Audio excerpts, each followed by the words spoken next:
지난 1월 5일 SBS에서 흥미로운 뉴스를 내보냈습니다. 미국의 영화배우인 에드워드 노튼이 포카혼타스의 12대 후손이라고 하는 사실이었어요. 에드워드 노튼을 아마 사진을 보시면 다들 아실 것 같은데 한번 띄워주시겠어요? 네. 27살 때 Primal Fear라고 하는 영화로 데뷔를 했는데요. 이 데뷔작에서 아주 신들린 연기를 보여줌으로써 1997년도 골든글로브 나무조연상을 수상했습니다. 제가 이 영화를 본 지 25년이 지났는데도요, 아직도 그 마지막 장면이 잊히지가 않아요. 아주 연기가 아주 놀라웠어요. 포카혼타스는 우리에겐 좀 생소하지만 미국 역사에서는 새벽별 같은 존재입니다. 아메리카 대륙으로 건너온 영국 정착민과 원주민 사이의 평화 관계를 구축했던 아주 역사적인 인물이에요. 아메리카 원주민 부족 연합체를 이끌던 추장의 딸이었는데 그때 당시 원주민들에게 붙잡혀서 사형을 당할 위기에 처했던 영국 탐험가 존 스미스를 그녀가 구해 주었습니다. 그 일이 계기가 되어서 정착민과 원주민 사이의 교류가 확대되었고요. 결과적으로는 유럽에서 아메리카 대륙으로 많은 사람들이 건너오게 되는 계기도 되었습니다. 그녀의 이야기가 디즈니에서 애니메이션으로 만들어지기도 했었죠. 그것 때문에 우리나라 사람들이 포카혼타스라고 하는 이름을 알게 되기도 했고요. 그녀는 원주민 추장의 딸이었지만 영어에 능통했고 복음을 받아들여서 기독교인이 되었습니다. 1614년 4월 5일 날 버지니아주 제임스타운에서 랄프라고 하는 농장주와 결혼식을 올렸는데 그 이듬해 아들을 하나 낳았어요. 유일한 자식이었는데 그 아들의 이름이 토마스입니다. 영화배우 에드워드 노튼은요, 어릴 때부터 자기가 포카혼타스의 후손이라는 이야기를 늘 듣고 자랐답니다. 그런데 그때만 해도 그게 그냥 소문일 거라고만 생각했대요. 그런데 지난 1월 3일에 뿌리를 찾아라 라는 공영방송 역사 프로그램에 참여하게 되었는데 그때 문서 기록을 통해서 자신이 정말로 포카혼타스의 12대 후손이라고 하는 사실을 확인하게 된 거죠. 그는 그 자리에서 이렇게 말을 했습니다. 인간의 역사 전체에 비춰볼 때 우리 하나는 하나의 작은 조각에 불과하다는 것을 깨닫게 된다. 저는 거기에다가 이렇게 한마디를 덧붙이고 싶습니다. 하지만 나라고 하는 작은 조각이 없이는 인류 역사의 퍼즐은 완성되지 못한다.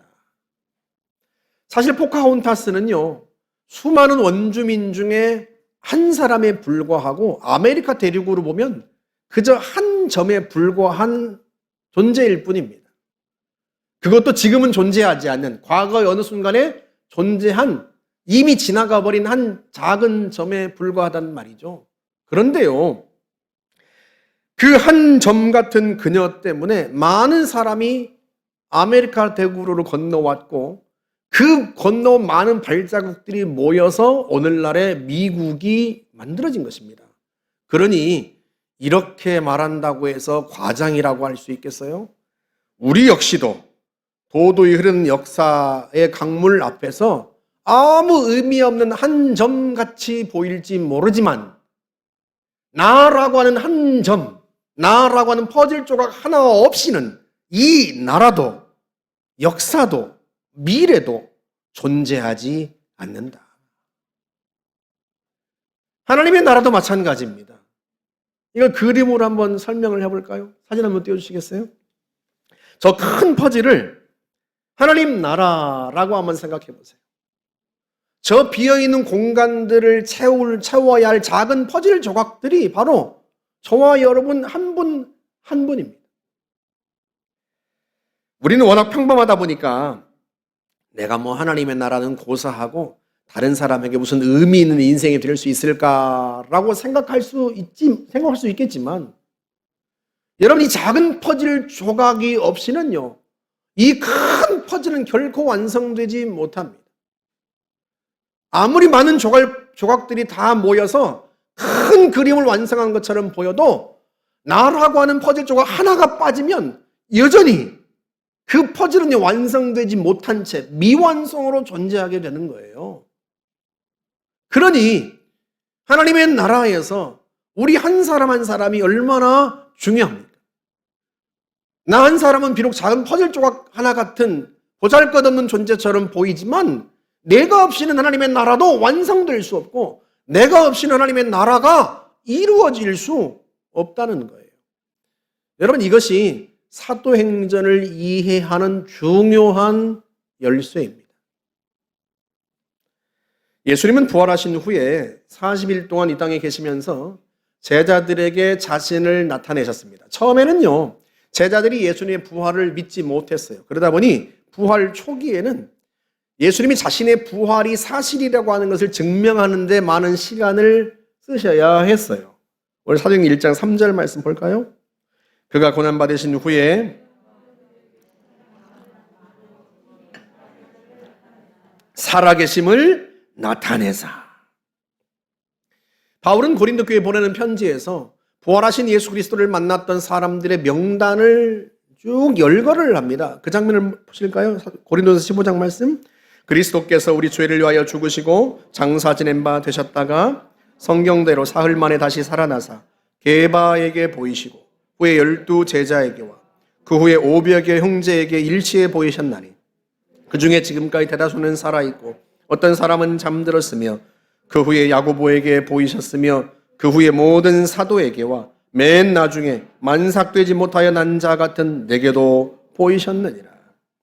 물론 부활하신 주님을 처음 만났던 막달라 마리아나 두 번째 만났던 글로바 같은 사람의 이름의 명단은 여기에 나와 있지 않습니다. 이 명단은요, 막달라 마리아나 글로바 같은 부활의 증인들의 말을 듣고도 도무지 믿지 못했던 사람들의 명단이에요. 그들에게 결국은 예수님께서 친히 나타나셔야 했고 그들은 자기의 눈으로 부활하신 예수님을 보고서야 믿었습니다. 눈으로 보고도 믿지 못했던 사람도 있어서 예수님은 자신의 못자국 난 손과 발을 보여주셔야 했고 자신의 창자국 난 옆구리를 보여주셔야 하기까지 했습니다. 심지어 예수님은요, 자신의 부활이 사실이고 자신이 단지 환상이나 환영이 아니라 정말로 죽음에서 부활했다고 하는 사실을 증명하시기 위해서 제자들 앞에서 음식을 잡수시기까지 하셨습니다. 우리가 24장 보시겠어요? 그들이 너무 기쁨으로 아직도 믿지 못하고 놀랍게 여길 때 이르시되 여기 무슨 먹을 것이 있느냐 하시니 이에 구운 생선 한 토막을 드리니 받으사 그 앞에서 잡수시더라. 바울이 열거했던 명단의 하단에 나오는 야고보 같은 사람, 예수님의 육신의 동생 야고보 같은 사람에게도 주님이 직접 친히 나타나셔야 했던 것도 아마 같은 이유에서였을 거예요. 예수님 부활 초기에는요, 자신의 부활이 사실이라는 것을 증명하는 데 많은 시간을 할애하셔야 했던 거죠. 그런데 주님이 부활하시고 40일 동안 이 땅에 계실 때, 승천하시기 전에 자신의 부활을 증명하는 데만 시간을 쓰셨던 것은 아니에요. 비로소 제자들이 예수님의 부활을 믿고 예수님이 누구신지 깨닫게 되자 예수님은요, 마지막 시간을 특별한 일에 쓰셨는데 그 일이 무엇인가? 바로 하나님 나라의 일에 대한 가르침이었습니다. 오늘 3절 말씀 하반절을 다시 볼까요? 40일 동안 그들에게 보이시며 하나님 나라의 일을 말씀하시니라. 그렇다면 하나님 나라의 일이란 도대체 무엇일까? 사도행전을 기록한 사람은 의사 누가입니다. 사도 바울의 평생의 동역자였죠. 누가는 평생에 2권의 책을 썼는데 첫 번째가 누가복음이고 두 번째가 사도행전입니다. 오늘 본문 1절 2절을 다시 보시겠어요? 데오빌로여, 내가 먼저 쓴 글에는 무릇 예수께서 행하시며 가르치시기를 시작하신부터 그가 택하신 사도들에게 성령으로 명하시고 승천하신 날까지의 일을 기록하였노라. 내가 먼저 쓴 글에는, 이 먼저 쓴 글이 누가복음을 가리킵니다. 그리고 누가복음에 이어서 쓴 후편이 사도행전이에요. 보통 드라마가 시작할 때 전편의 마지막 장면을 짧게 다시 보여주고 드라마가 시작됩니다. 그렇게 하는 이유는 너무나 명확하죠. 이전 편에서 어떻게 끝났는지를 다시 보여줌으로써 시청자들의 기억을 환기시키고, 그래서 지금 이 편에서는 어떤 일이 진행될 것인지를 이해할 수 있도록 돕는 거란 말이죠. 마치 그처럼 누가가 사도행전을 기록하면서 자신이 먼저 썼던 전편 누가복음의 마지막 장면을 다시 짧게 보여주고 나서 사도행전을 시작합니다. 그 마지막 짧게 보여주었던 장면, 그게 우리가 오늘 읽은 말씀이에요. 그 마지막 장면, 누가복음의 그 마지막 장면, 다시 시작한 사도행전에서 처음에 다시 시작한 이 장면, 거기에서 주님이 무엇에 대해서 말씀하셨다? 하나님 나라의 일을 가르치셨다. 그럼 하나님 나라의 일이 무엇인지 알려면 어디로 가면 되겠어요? 당연히 전편인 누가복음의 마지막 장면으로 가보면 되겠죠. 누가복음 24장 45절을 부터 한번 보시겠어요? 이에 그들의 마음을 열어 성경을 깨닫게 하시고 또 이르시되 이같이 그리스도가 고난을 받고 제3일에 죽은 자 가운데서 살아날 것과 부활하신 주님께서 제자들에게 구약 성경을 펼쳐 설명하시는데 그 주제는 크게 두 가지입니다. 첫 번째, 그리스도의 죽음과 부활, 그리스도의 고난과 부활. 그리스도께서 고난을 받고 죽은 자 가운데서 제3일에 다시 살아나야 할 것, 그게 첫 번째 주제였습니다. 두 번째 주제는 그 다음 절 보시겠어요? 또 그의 이름으로 죄사함을 받게 하는 회개가 예루살렘에서 시작하여 모든 족속에게 전파될 것이 기록되었으니, 예수 그리스도의 이름으로 죄사함 받게 하는 회개가 모든 민족에게 전파될 것, 이 두 가지가 예수님께서 제자들에게 가르치신 하나님 나라의 일이었습니다. 그리스도의 십자가와 부활, 그리고 이 소식을 모든 민족에게 전파하는 것, 이게 하나님 나라의 일이에요. 사도행전은 그 하나님 나라의 일이 어떻게 진행되는지 구체적으로 보여주는 역사 기록입니다. 그런데요, 예수님께서 복음서에서 감사하게도 이 사도행전의 예고편을 자주 보여주셨어요. 우리 마태복음 13장으로 가볼까요? 또 비유를 들어 이르시되 천국은 마치 사람이 자기 밭에 갖다 심은 겨자씨 한 알 같으니 이는 모든 씨보다 작은 것이로되 자란 후에는 풀보다 커서 나무가 되매 공중의 새들이 와서 그 가지에 깃들이니라. 천국은, 하나님의 나라는 무엇과 같다? 겨자씨 한 알과 같다. 모든 씨 중에 가장 작은 씨이지만 점점 자라서 큰 풀보다 더 크게 되고 나무가 된다. 그게 하나님 나라예요. 과연 사도행전에서는요, 그 일을 구체적으로 보여줍니다. 처음에는요, 보잘것없는 갈릴리 사람 120명이 다락방에 모여서 기도했습니다. 그런데 이들에게 성령이 임한 후에 베드로가 설교했더니요, 3,000명이 회개하고 예수님께로 돌아옵니다.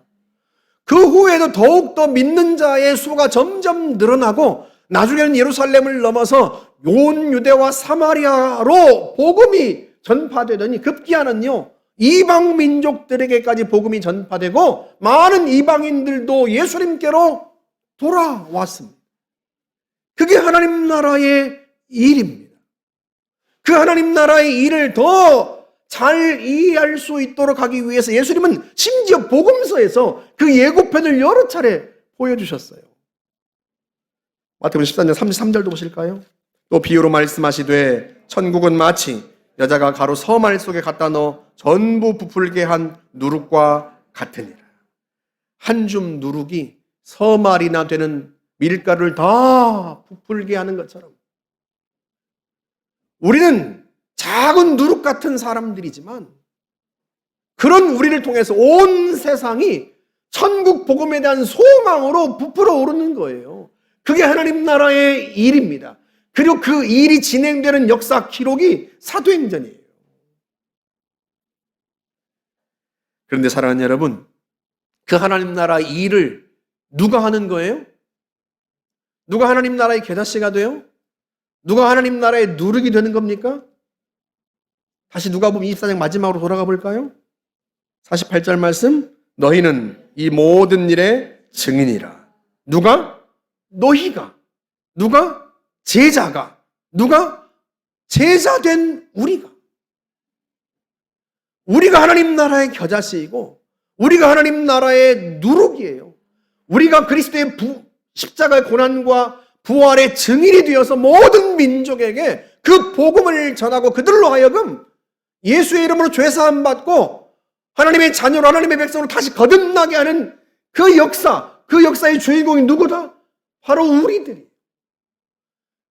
그 역사의 첫 번째 기록이 베드로나 야고보, 요한 같은 어부들을 통해서 기록되었고 빌립 집사 같은 사람들을 통해서 이루어진 기록이 사도행전이라면 오늘날 주님의 제자된 우리를 통해서 그 하나님 나라의 일은 계속 진행되고 있고 그 하나님 나라의 일의 역사가 역시 주님의 나라에서 계속 기록되고 있는 거예요. 또 다른 사도행전.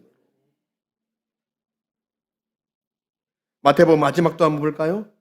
마태복음 28장, 예수께서 나와 말씀하여 이르시되 하늘과 땅의 모든 권세를 내게 주셨으니 그러므로 너희는 가서 모든 민족을 제자로 삼아 아버지와 아들과 성령의 이름으로 세례를 베풀고 내가 너희에게 분부한 모든 것을 가르쳐 지키게 하라.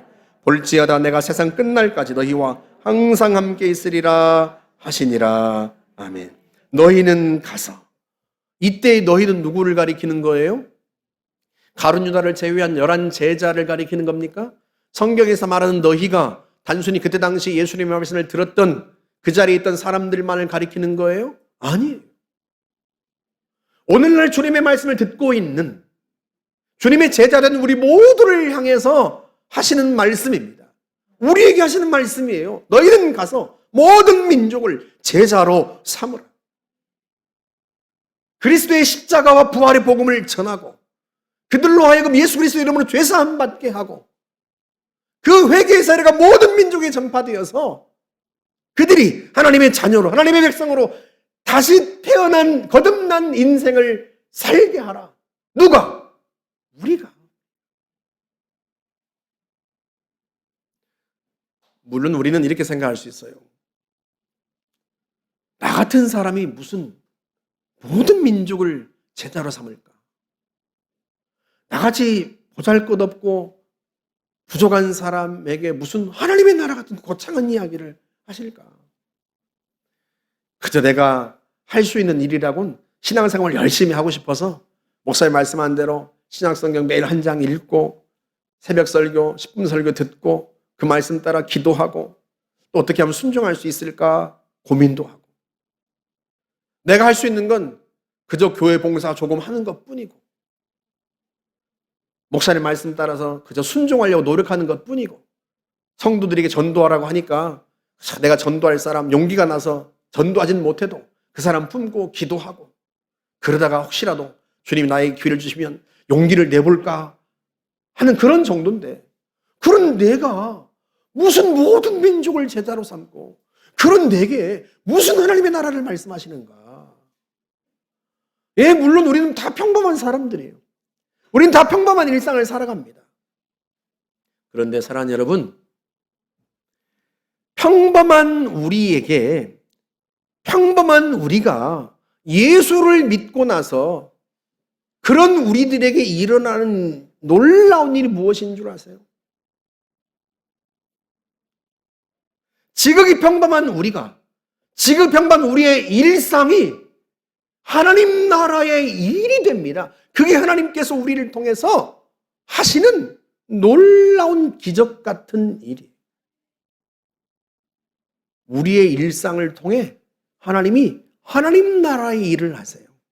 겨자씨 같은 작은 것이 큰 나무가 되듯이, 작은 누룩이 온 밀가루를 크게 부풀리듯이, 그렇게 보잘것없고 작은 나 같은 사람을 통해서 하나님 나라의 일을 하시는 것, 그게 성도에게 주어진 놀라운 기적 같은 축복이에요. 지난해 12월 말에 전라남도 신안군에 있는 복리교회에서 한국 대학생 선교회 CCC의 총재였던 고 김중훈 목사님의 어록 전시회가 열렸어요. 이 민족의 가슴마다 피 묻은 그리스도를 심어 이 땅에 푸르고 푸른 그리스도의 계절이 오게 하자. 야, 얼마나 가슴 뛰게 하는 메시지예요. 그런 김중훈 목사님의 어록들을 모아서 신안군에 있는 복리교회에서 전시회를 연 겁니다. 그런데 이 김중훈 목사님의 어록 전시회가 복리교회에서 열리기 전에 11월 7일부터 마지막 날까지 먼저 증도에 있는 문준경 전도사 순교 기념관에서 먼저 열렸어요. 김중훈 목사님의 생가와 선형이 있는 복리교회보다 문준경 전도사의 순교 기념관에서 어록 전시회가 먼저 열린 것은 다른 이유 때문이 아니에요. 김중훈 목사님은 문준경 전도사님의 복음의 결실이기 때문에 그래요. 김중훈 목사님이 문준경 전도사님을 회상하면서 이렇게 말씀하신 적이 있어요. 배가 아플 때 할머니가 손자의 배를 쓰다듬듯이 하면서 기도하는 모습이 제 마음에 확 박혔습니다. 하나님, 저는 돈도 없고 약도 없고 여기는 병원도 없으니 하나님이 직접 치료해 주세요. 그러면 신기하게도 나았습니다. 신자 불신자 가리지 않고 전도사님은 그렇게 기도해 주셨습니다. 문준경 전도사님은요, 그렇게 많은 아이들의 영적인 어머니였어요. 신앙의 어머니였어요. 그 문준경 전도사님의 품에서 자란 아이들이 김중훈 목사가 되고 이만신 목사가 되고 정택이 목사가 되고, 한국 대학생 선교회를 통해서 얼마나 많은 대학생들이 복음을 듣고 제자로 훈련되었는지 모릅니다. 김중훈 목사님이야말로 이 나라 교회 역사에 큰 거목 같은 인물이에요. 그런데 한번 생각해 보세요. 문준경 전도사님이 그 아이들을 쓰다듬으면서 기도해 줄 때, 그 아이들에게 말씀을 가르칠 때 자기의 품 안에 있는 이 섬마을 소년들이 그렇게 큰 물이 될 거라고 상상이나 했을까요?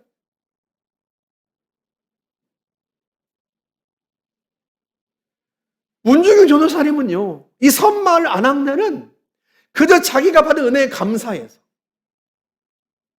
자기가 예수 믿고 복음을 듣고 예수 믿고 그 은혜가 너무 감사해서 아이들에게 복음을 전한 거예요. 섬마을을 다니면서 자기가 살던 곳에서 아이들에게 복음을 전하고 그 아이들의 머리를 쓰다듬어주고 기도해주고, 그 아이들이 아프다고 하면 그 아이들을 품에 안고 기도해주고 하나님의 말씀을 가르쳐준 거예요. 그 평범한 우리나라 남도 끝자락에 있는 그 섬마을 평범한 안악내 그 신앙 일상이, 그 평범한 신앙 생활이 하나님 나라의 역사가 된 거예요. 이 민족의 영적 지형도를 바꾸는 위대한 인물들을 길러내는 하나님 나라의 역사가 된 겁니다. 하나님 나라의 일이 된 거예요. 복리교회는 김중훈 목사님이 처음 복음을 선포해서 만들어진 교회예요. 그리고 그것이 김중훈 목사님의 생가와 선형이 있는 곳입니다. 그런 곳에서 그 어록 전시회가 먼저 열리지 않은 것, 문준경 전도사님의 순교 기념관에서 먼저 열린 것은 그런 이유 때문이에요. 그 작은 섬마을의 안악내의 신앙 일상을 통해서, 평범한 순종을 통해서 이 나라 기독교 역사에 놀라운 일들이 일어난 거예요. 그게 하나님이 우리 가운데 하시는 일이에요. 갈릴리 어부였던 베드로를 통해서, 평범한 빌립 집사를 통해서 그리스도의 부활의 복음을 전하게 하시고, 그들을 통해서 많은 사람들이 예수를 믿고, 결국 그 한 사람 한 사람을 통해서 가정과 사회가, 민족이 변화된 그 놀라운 하나님의 역사의 일이 기록된 게 사도행전이고, 오늘날은 여전히 그들처럼 평범한 우리를 통해서, 우리의 평범한 신앙 일상을 통해서, 우리의 평범한 순종과 작은 헌신을 통해 하나님이 복음이 전파되게 하시고, 그 복음 전파를 통해서 우리가 상상하지 못했던, 우리가 생각지도 못했던 놀라운 일들을 이루어 가시는 일이 지금도 진행되고 있다니까요. 지금도 그렇게 진행되고 있는 일들이 하나님의 나라에서 기록되고 있어요. 또 다른 사도행전으로. 우리가 눈이 짧아서, 우리가 먼 미래를 볼 수 있는 눈이 없어서, 우리를 통해서 얼마나 놀라운 일들이 일어나는지는 우리가 잘 모를 뿐이에요. 우리의 작은 순종이, 우리의 작은 헌신이 어떤 결과를 가져올지 우리가 잘 못 보는 것 뿐이에요. 그런데 하나님은 그 평범한 순종과 평범한 일상을, 평범한 신앙생활을 들어서 겨자씨처럼 누룩처럼 쓰시는 거예요. 그게 성도의 인생에 찾아온 놀라운 신비이고 축복이에요. 우리 마가복음 4장 26절도 보세요. 또 이르시되 하나님의 나라는 사람이 씨를 땅에 뿌림과 같으니 그가 밤낮 자고 깨고 하는 중에 씨가 나서 자라되 어떻게 그리 되는지를 알지 못하느냐. 우리에게 복음의 씨가 뿌려졌습니다. 우리가 누군가에게 복음의 씨를 뿌렸습니다. 그런데요, 그 씨가 자라는 걸 우리는 몰라요. 어떻게 자라는지 우리는 모릅니다. 인간은 그 눈이 짧아서 내게서 어떤 일이 일어나는지를 잘 몰라요. 그런데 하나님은요, 우리 인생 속에서 우리가 알지 못하는 사이에, 우리가 알지 못하는 일을, 우리가 이해할 수 없는 일들을 하나님은 진행시켜 가시는 거예요. 그렇게 해서 그 씨가 자라서 어마어마한 큰 나무가 되고 놀라운 하나님의 나라의 역사가 되는 것을 마침내는 우리로 하여금 보게 하시는 거예요. 그게 성도의 인생에 일어나고 있는 놀라운 신비이고, 우리의 작은 순종, 우리의 작은 헌신 속에서 일어나고 있는 놀라운 축복이에요. 그러니 하나님의 나라에, 하나님께 우리 한 사람 한 사람이 얼마나 소중합니까? 여러분 한 분 한 분이 얼마나 존귀합니까? 여러분의 일상은 단순한 일상이 아니에요. 여러분의 신앙생활은, 여러분의 성장은 단순한 신앙생활, 단순한 성장이 아니에요. 그 작은 순종, 그 작은 헌신, 평범한 신앙 일상을 통해 하나님은 하나님 나라의 일들을 진행하십니다. 우리의 인생을 가장 아름답고 가장 신비하게 만드세요. 그게 성도의 축복이에요. 우리가 알지 못하는 사이에 일어나는 놀라운 신비입니다. 그래서 주님은요, 우리 한 사람 한 사람을 심지어는 하나님의 나라라고까지 부르세요. 베드로전서 2장 9절 한번 보시겠어요? 그러나 너희는 왕같은 제사장들이여 거룩한 나라요. 너희는 거룩한 나라다. 여러분이 하나님의 나라입니다. 여러분의 일상과 여러분의 순종과 여러분의 신앙생활이 하나님의 나라의 일입니다. 여러분은요, 그 무엇과도 비교할 수 없는 하나님 나라의 가장 귀한 보석 같은 사람들이에요. 한국 기독교 100년사에 10대 설교가로 선정되기도 한 분이 이만신 목사님인데, 성결교단의 부흥운동의 대부이기도 합니다. 이분도 문중경 전사님을 회고하면서 살아생전에 이렇게 말씀하신 적이 있어요. 어려서부터 이모 할머니 문중경 전도사님의 사랑을 많이 받았습니다. 늘 가까이 뵈면서 그분의 신앙 지도를 받으며 성장했습니다. 제가 목회자가 된 것도 그분의 영성이 자리한 것 때문일 겁니다. 우리나라 섬마을 끝자락에 있는 한 아낙네, 학교도 나오지 못한 그 아낙네를 주님이 부르셨고, 그 아낙네가 자기를 부르신 하나님의 은혜가 너무 감사해서, 자기를 예수 믿게 하는 은혜가 너무 감사해서 아이들에게 복음을 전하고 나중에는 신학교 가서 전도사도 되고 우리나라 섬마을, 우리나라 남도 끝짝에서 이루어진 너무나 평범했던 한 여인의 그 신앙생활이, 그 순종이, 그 헌신이 우리나라 영적 지형도를 바꾸는 위대한 하나님 나라의 일이 되게 하셨어요. 그게 하나님이 하시는 일이에요. 그리고 그 일은 지금도 우리의 삶 속에서 일어나고 있습니다. 그 첫 번째 기록이 사도행전이고 지금도 그 사도행전은 계속 이어지고 있고 하나님의 나라에서 여러분을 주인공 삼아 그 사도행전의 후편들이 계속 기록되고 있는 거예요. 그러므로 사랑하는 여러분, 올 한 해 동안 사도행전 설교를 들으면서 소망과 기대감을 가지세요.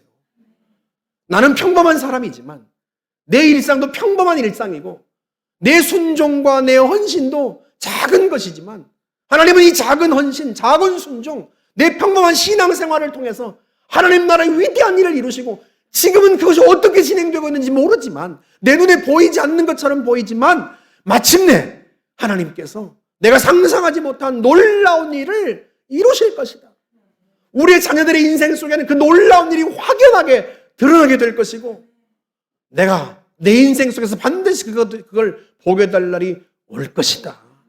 그 믿음, 그 기대, 그 소망을 가지고 매 주일마다 이 사도행전의 말씀을 즐겨 듣고 순종하여서 여러분을 통해 하나님 나라의 일이 이루어지는 역사를 보시기를 주의 이름으로 축복합니다. 우리 같이 한번 기도하겠습니다. 이 시간 함께 기도하는데요. 주님, 나는 평범하고 부족한 사람이지만 나의 헌신, 나의 순종, 내 신앙생활, 내 신앙 일상을 하나님이 쓰셔서 겨자씨처럼 누룩처럼 쓰셔서 하나님 나라의 일을 이루어 주십시오. 우리의 자녀들의 인생 속에 그 놀라운 일들이 일어나게 하시고 우리 교회 가운데 내 삶 속에 역사하여 주십시오. 우리를 통해 하나님 나라의 일을 완성하여 주십시오. 우리 같이 한번 기도하십시다. 좋으신 하나님 아버지, 참으로 은혜를 감사합니다. 참으로 우리는 평범한 사람들이 우리 중에 대단한 사람이 없고 특별한 사람이 없지만 그런 평범한 우리들을 부르셔서 하나님 아버지 작고 작은 우리를 부르셔서 우리도 모르는 사이에 우리도 알지 못하는 사이에 하나님 나라의 일들을 진행하시고 우리 일상생활, 우리 일상 속에서 우리의 작은 헌신과 순종 속에서 하나님 나라의 놀라운 씨앗들이 잉태되게 하시니 참으로 감사합니다. 하나님, 우리는 세상을 보고 미래를 볼 수 있는 눈이 짧아서 그것이 내 눈에는 보이지 않지만 우리 하나님의 눈에는 그것이 너무나 선명하게 보이고 주님은 여전히 우리 인생을 통하여서 우리 일상을 통하여서 그 하나님 나라의 일을 진행하여 가시니 참으로 감사합니다. 우리도 마침내 하나님 그 놀라운 일들의 결과를 보게 될 날이 올 것이라 확신이 납니다. 하나님 아버지, 세월이 흘러 하나님 우리의 신앙생활을 통하여 우리의 신앙 일상을 통하여 우리의 평범한 인생을 통하여 하나님 우리의 작은 헌신과 순종을 통하여 하나님 얼마나 놀라운 일을 행하셨는지 보게 될 날을 기대합니다. 소망합니다. 하나님 아버지, 그 놀라운 역사를 사모하며 오늘 이 자리에서 하나님 작은 순종, 작은 헌신을 하나님 앞에 드리며 주님께 한 걸음 더 가까이 나아갑니다. 좋으신 내 아버지 하나님, 참으로 저희들을 통해 일하시는 주님을 찬양합니다. 우리를 하나님 나라에서 없어서는 안 되는 귀한 보석 같은 존재로 여겨주시니 감사합니다. 사랑하는 내 아버지 하나님, 사랑하는 주의 백성들이 이 사실을, 이 진리를 깨달아 알고 매 순간마다 하나님이 자기 인생 속에서 행하시는 놀라운 일들을 기대하며 하루하루를 살아갈 수 있도록 붙잡아 주시옵소서. 아버지 하나님, 내 소중한 인생을 허비하지 아니하며 그 하루하루 속에서 하나님의 행하신 일들을 기대하며 살아갈 수 있는 저희들이 될 수 있기를 원합니다. 아버지 하나님, 역사하여 주옵소서. 주의 나라를 이루시옵소서. 하나님 나라의 뜻을 완성하여 주시옵소서.